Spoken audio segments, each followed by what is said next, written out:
Facebook, YouTube, Twitter. Visit SoundCloud. Let's get focused. It's a beautiful day out here. Chilling, sitting on my truck. 2001 Chevy Tahoe. Chilling. It's another excerpt of The NFL is Fixed.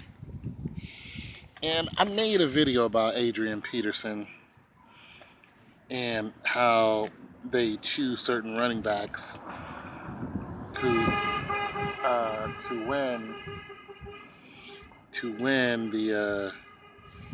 win it all.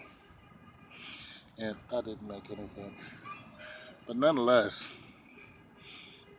and how some running backs, they are prizes.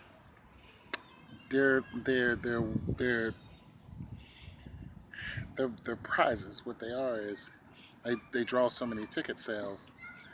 And being that they draw so many ticket sales, the NFL tries to milk that until they can't no more.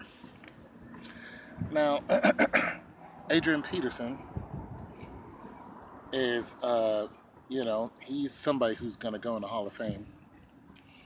Right now, he's on his last leg, figuratively speaking, but he's still a damn good running back. We were all speculating on where he's going to go. But now it seems that, of all people, the Pats pick him up. That's no accident. If the Pats actually did, I think they did. But when you think about that,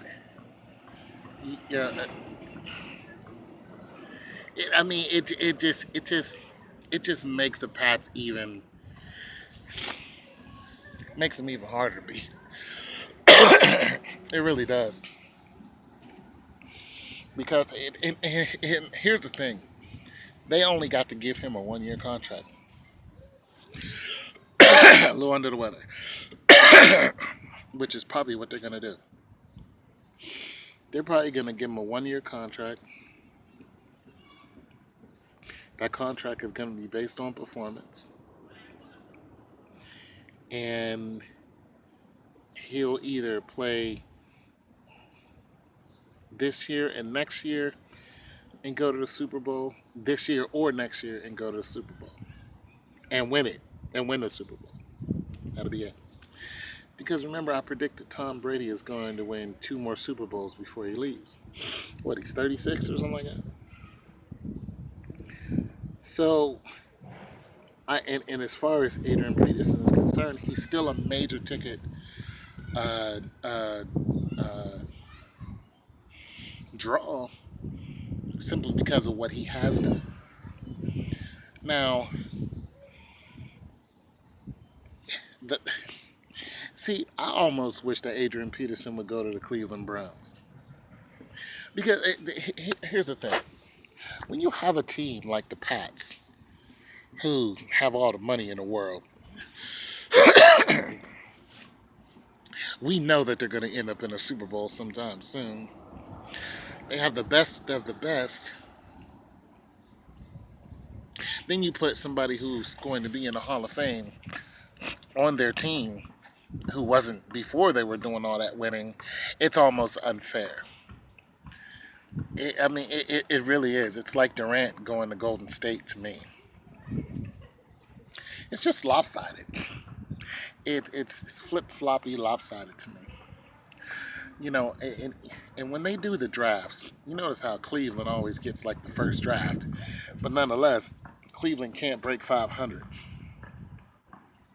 And then they get somebody like RG3. What'd he do? Went there and got hurt again. Boom, he's done. God only knows where he's going to go. Which was the worst thing to ever do, was put RG3 on the Cleveland Browns, because the Cleveland Browns they can't protect RG3. And RG3 he needs protection. He needs the best protection you can get because he can't scramble anymore. And his prowess was based upon his ability to scramble. He can't do that no more. So, and then they got that goofy kid that didn't want to play ball. He wanted to stay a kid. Johnny Manziel.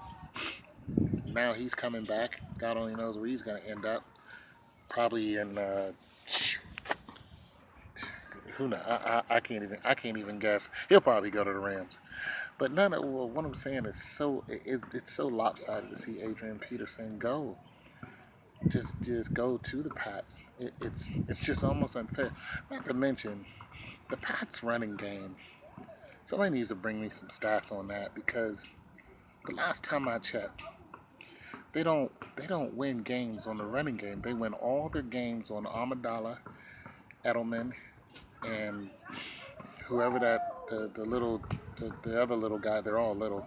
The other little guy is uh, uh, who had the last football, who had the last touchdown.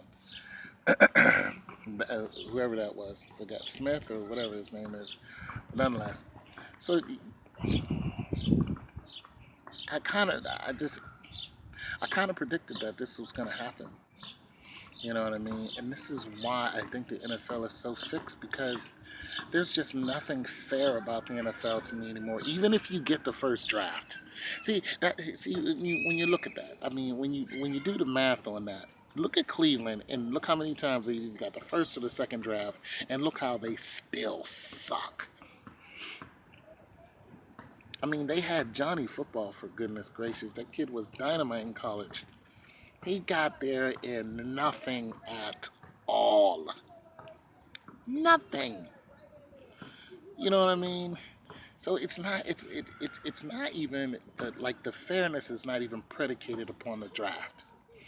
It just isn't. It's nowhere near that. It's just not fair. It's all fixed. It's all lopsided. Like why would you put Adrian Peterson on the Pats? Why?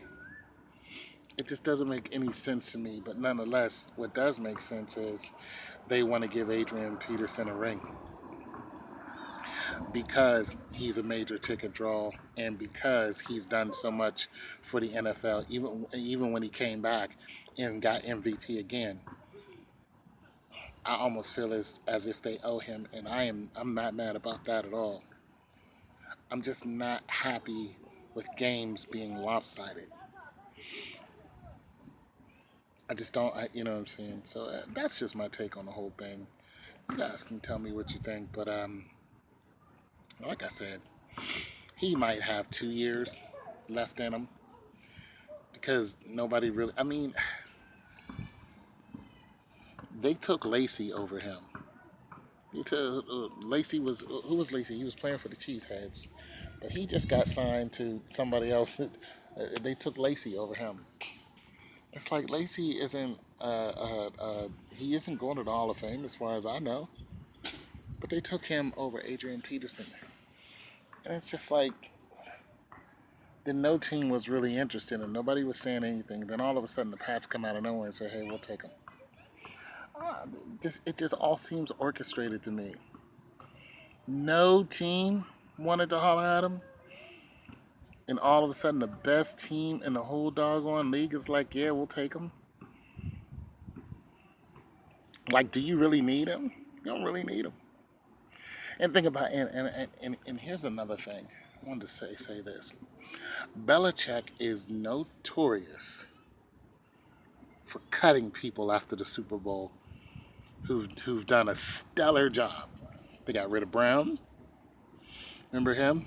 He was a uh, he was a special teams dude. They got rid of Wilford, Vince Wilford. Remember him? Big dude did a stellar job. Got rid of him. Got rid of Wilford. And the thing in the mix so bad, they got rid of Vince Wilford for one reason: the salary cap. So when you observe the way Belichick operates,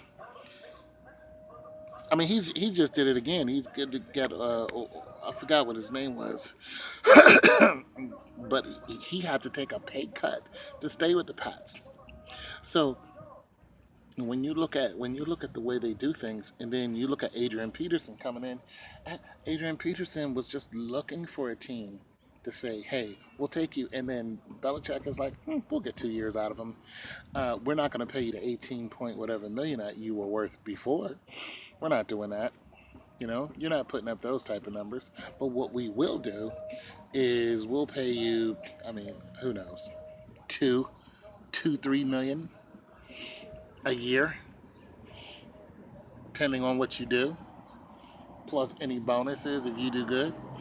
So that's what they do.